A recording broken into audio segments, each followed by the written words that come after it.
YouTube চ্যানেলে সবাইকে স্বাগত। আজকে আমরা জানবো দেশ হিসাবে ভারতবর্ষ।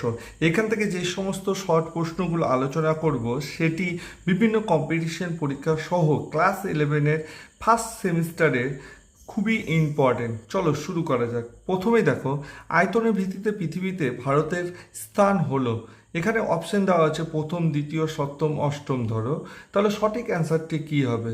সঠিক অ্যান্সারটি হবে সপ্তম। আমি প্রথম তাহলে কি হবে?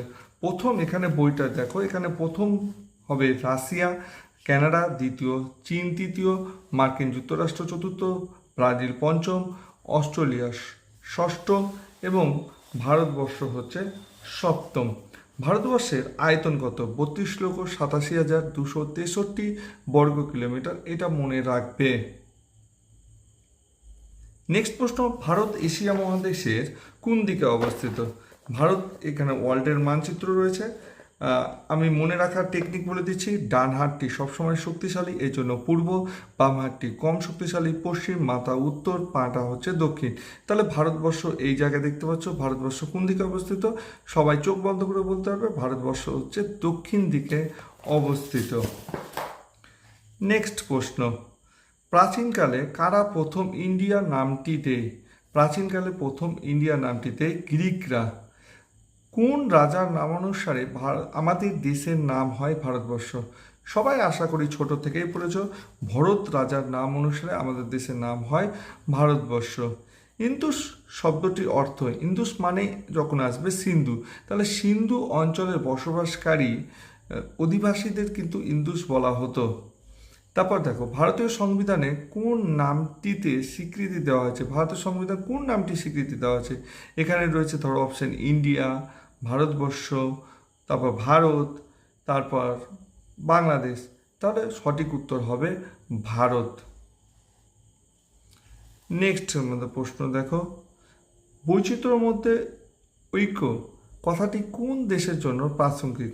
পাকিস্তানের জন্য প্রাসঙ্গিক, বাংলাদেশের জন্য প্রাসঙ্গিক, না ভারতবর্ষের জন্য প্রাসঙ্গিক?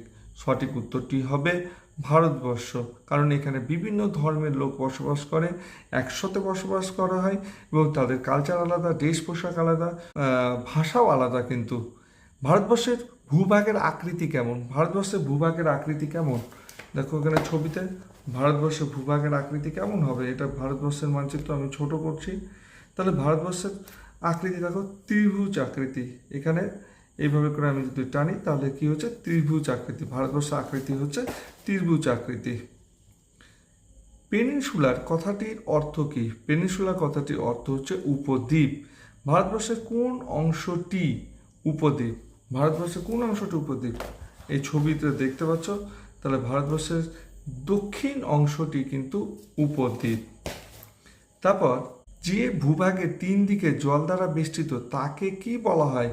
তাকে, এই যে তিন দিকে জল দ্বারা বেষ্টিত, ভারতবর্ষের একদিকে রয়েছে বঙ্গোপসাগর, একদিকে রয়েছে আরব সাগর, তো তারপর নিচে রয়েছে ভারত মহাসাগর। তো তিন দিকে যে জলভাগ দ্বারা বেষ্টিত তাকে আমরা কি বলবো? তাকে আমরা বলবো উপদ্বীপ।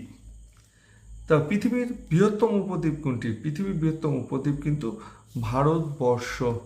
তারপর ভারতীয় ভূখণ্ড তিন দিকে জল বেষ্টিত থাকায় তাকে কি বলা হয়? তাকে বলা হয় উপমহাদেশ। কিন্তু কোন দেশকে পৃথিবীর ক্ষুদ্র সংস্করণ বলা হয়? ভারতবর্ষকে পৃথিবীর ক্ষুদ্র সংস্করণ বলা হয়। নেক্সট ভিডিওর জন্য এখনই সাবস্ক্রাইব করো। ভালো থেকো, সুস্থ থেকো।